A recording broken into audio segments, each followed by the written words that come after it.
नमस्कार। अळूचे पान कॅल्शियम विटॅमिनने भरपूर आहे, त्यामुळे आपल्या आहारात त्याचा समावेश हा असायलाच हवा। आज आपण अगदी खमंग, कुरकुरीत, कमी तेल शोषणारी 5 ते 6 दिवस स्टोअर करून खाता येईल अशी मस्त अळूवडी बघणार आहोत। बऱ्याच वेळा अळूवडी खाल्ल्यावर तेलकट लागते, तर ती कमी तेलकट व्हावी म्हणून मी या रेसिपीमध्ये एक ट्रिक वापरली आहे। या ट्रिकमुळे अळूवडी अजिबात तेलकट वाटत नाही, तसेच बऱ्याच वेळा अळूवडी खाल्ल्यावर घशात खवखव होते। अळूवडीचे पदर तेलात टाकल्यावर निसटतात, तसेच खाताना ती खूपच कडक वाटते। हे सगळं होऊ नये म्हणून काय काळजी घ्यावी हे आपण या रेसिपीमध्ये बघणार आहोत, त्यामुळे व्हिडिओ हा शेवटपर्यंत नक्की बघा। अळूची वडी बनवण्यासाठी मी इथे अळूचे ताजे 8 पाने घेतले आहेत। मार्केटमध्ये अळूचे 2 प्रकारचे पाने असतात, एक हिरव्या देठाची आणि एक काळ्या देठाची। हिरव्या देठाची पाने वापरली की त्यामुळे घशामध्ये जास्त खवखव होते, तर नेहमी काळ्या देठाची पाने ही वडी बनवायची निवडायची, तर त्यामुळे वडी पण छान होते आणि अजिबात घशात खवखव होत नाही। मी इथे काळ्या देठाची पाने घेतली आहेत।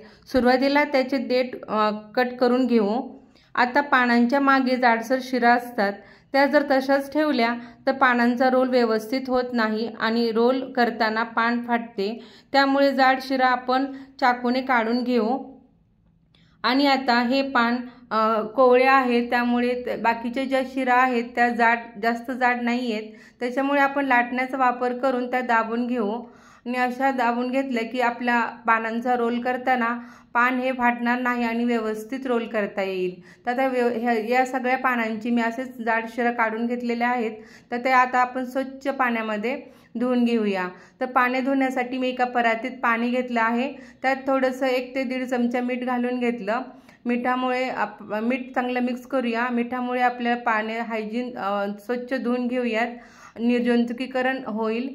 आणि आता व्यवस्थित अशी पाने व्यवस्थित सगळी पाने आपण धुवून घेऊ। आणि आता हे धुतलेली पाने ओली असल्यामुळे त्याचं कोरडी करणे पण आवश्यक आहे, तर आपण असंच कोरड्या कापडाने, एका सुती कापडाने किंवा नॅपकिनने ही सगळी पाने कोरडी करून घेऊया। आता बघा सगळी पाने आपली कोरडी झालेली आहेत। आता आपण हिरव्या मिरचीचं वाटण तयार करू। 7 ते 8 हिरव्या मिरच्या, 10 ते 15 लसूण पाकळ्या, 1 चमचा जिरं, पाणी न घालता मिक्सरला बारीक फिरवून घ्यायचं आहे। हे वाटण घातल्यामुळे आपली वडी ही चांगली खमंग लागते। आणि आता आपण पानांना भरण्यासाठी स्टफिंग करून घेऊ। त्यासाठी मी इथं 1.5 कप चणा डाळीचं पीठ घेतलेलं आहे आणि जे वाटण केलं होतं ते पण आपण आता घालून घेऊ। 2 चमचे पांढरे तीळ घातलेले आहेत आणि 1.5 चमचा तांदळाचं पीठ घेतलेलं आहे। 1 टीस्पून धनेपूड घालून घेऊ, अर्धा टीस्पून हळद आणि 1 टीस्पून लाल मिर्च पावडर आणि चवीनुसार मीठ घालून घेऊ। 1 लिंबा साईजचा चिंचेचा गोळा मी पाण्यात भिजत घातला होता, तो गोळा सुद्धा आपण ते भिजलेला चिंचेचा कोळ काढून चाळणीमध्ये काढून आपण व्यवस्थित घालून घेऊ। इथं तुम्ही लिंबाचा रसही घालू शकता। तर आता हे व्यवस्थित पाणी घालून आपण चांगलं सैलसर हे बॅटर मिश्रण बनवूया।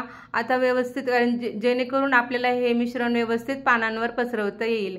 आता इथे हे जर पीठ घट्ट असेल तर आपली वडी खाताना जास्त कडक लागते आणि पीठ घट्ट लागतं। आता हे स्टीमरला वाफवून घ्यायचं आहे, तर स्टीमरला मी तेल लावून घेते थोडंसं।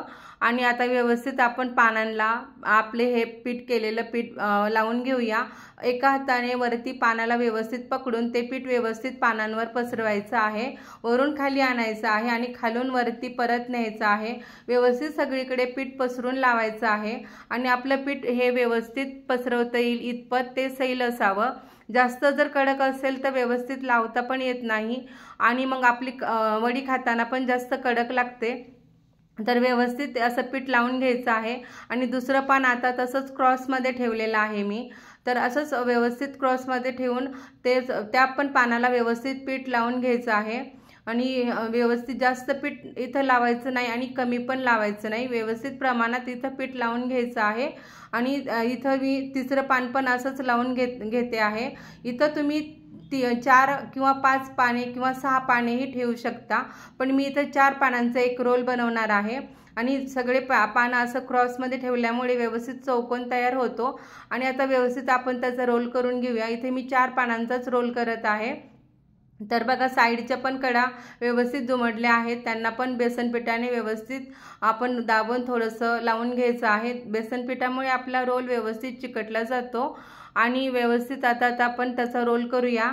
आणि हा रोल व्यवस्थित होतो कारण शिरा सगळ्या व्यवस्थित आपण काढून घेतलेला आहे। थोडंसं दाबून घ्यायचं आहे आणि दाबून आपला हा रोल तयार करायचा आहे। हे बघा व्यवस्थित छान आपला रोल झालेला आहे आणि हा रोल आपण वाफवल्यानंतर तो निसटतही नाही किंवा वड्यासुद्धा निसटणार नाहीत, व्यवस्थित छान होतो। तर आता हे दुसरा रोल पण मी असंच व्यवस्थित करून घेणार आहे। तर हा बघा व्यवस्थित स्टीमरमध्ये ठेवून देऊ। तर दुसरा रोल पण मी असाच करून घेतलेला आहे, तर तो पण ठेवूया। तर असेच व्यवस्थित थोडं साईडला मध्ये जागा ठेवूया आणि हे करत असताना मी स्टीमरला पाणी उकळायला ठेवलं होतं। तर हे पाणी उकळलेलं आहे। आता हे आपण रोल केलेले आपण त्याच्यावर ठेवून देऊ आणि झाकण बंद करूया। हे आता आपल्याला 20 मिनिटांसाठी असंच वाफवून द्यायचं आहे आणि आता 20 मिनिटं झालेले आहेत। आपण बघूयात, चेक करू शकतो आपण चाकून त्याच्यामध्ये घालून बघायचं रोलमध्ये। आपल्या चाकूला काहीच चिकटलं नाही तर आपले हे रोल चांगले वाफवलेले आहेत। आणि आता बघा हे चांगले थंड पण करून घेतलेले आहेत मी। आणि आता नेहमी वडी कापण्याच्या अगोदर आपल्याला हे रोल व्यवस्थित छान थंड करून घ्यायचे आहेत। जर आपला रोल जर गरम असेल तर वड्या करताना ह्या वड्या तुटतात, त्याचे तुकडे पडतात। आणि हा बघा व्यवस्थित मी छान थंड करून घेतलेला आहे। तर व्यवस्थित चाकूने जास्त जाडही नाही आणि जास्त पातळी नाही, व्यवस्थित मध्यम असे साईजचे वड्या करून घ्यायच्या। आणि वडी कापताना पण आपला चाकू पण धारदार असावा, कारण जर चाकूला धार नसेल तर वडी कापताना ह्याचे तुकडे पडतात। तर बघा व्यवस्थित आपली लेयर्स असलेली छान अळूवडी तयार आहे आणि त्याचे लेयर्स पण आणि सॉफ्टनेस पण तुम्ही छान बघू शकता। आता मी सुरुवातीला सांगितलं होतं की अळूवडी जास्त तेलकट होऊ नये म्हणून मी या रेसिपीमध्ये एक खास ट्रिक वापरली आहे। या ट्रिकमुळे आपली वडी अजिबात तेलकट होत नाही। त्यासाठी मी एका भांड्यामध्ये 2 चमचे बेसन पीठ, 1 छोटा चमचा हळद, अर्धा चमचा लाल मिर्च पावडर आणि चवीनुसार मीठ घातलेलं आहे। आणि हे आपल्याला थोडं थोडं पाणी घालत चांगलं गुठळ्या मोडत हे मिश्रण आपल्याला चांगलं त्याची स्लरी बनवायची आहे। हे मिश्रण दुधासारखं पातळ हवं। आणि आता बघा व्यवस्थित सगळं सैल झालेलं आहे, मिश्रण चांगलं झालेलं आहे। याच्यामध्ये एक वडी घेऊन पूर्ण डीप करायची आहे आणि ही वडी आपल्या डीप केलेली वडी गरम गरम तेलामध्ये सोडायची आहे। आणि व्यवस्थित सगळ्या वड्या मी अशाच तेलात सोडलेल्या आहेत। आपली वडी तेलामध्ये सोडताना हे चांगलं गरम झालेलं तेल असावं आणि तेल सोडून झाल्यानंतर हे गॅसची फ्लेम ही आपल्याला मध्यम करायची आहे आणि मध्यम गॅसवर खालीवर करत व्यवस्थित दोन्ही बाजूनी व्यवस्थित तळून घ्यायच्या आहेत या वड्या। आणि बघा व्यवस्थित तळून झालेल्या आहेत आणि आता व्यवस्थित मी चाळणीवर काढून घेतलेल्या आहेत आणि व्यवस्थित तेल नितळून द्यायचं आहे। आणि तुम्ही इथे बघू शकताय आपल्या वड्यांवर अजिबात तेल दिसत नाही। आणि हे बघा व्यवस्थित छान त्याचा कलर पण आलेला आहे, छान झालेले आहेत। आपली अळूवडी खाण्यासाठी तयार आहे आणि अजिबात तेलकट झालेली नाही। आणि इथे तुम्ही बघू शकता सगळ्या वड्या मी छान अशाच तळून घेतलेल्या आहेत, एकदम छान दिसत आहेत ह्या अळूवडी। आणि आपल्या चपाती भाजी बरोबर किंवा डाळ भाताबरोबर तुम्ही ह्या वड्या तोंडी लावू शकता किंवा अशा सॉस बरोबरही खाऊ शकता। 4 ते 5 दिवस आरामात राहतात, आरामात तुम्ही स्टोर करू शकता, जेव्हा लागेल तेव्हा गरम करून खाऊ शकता।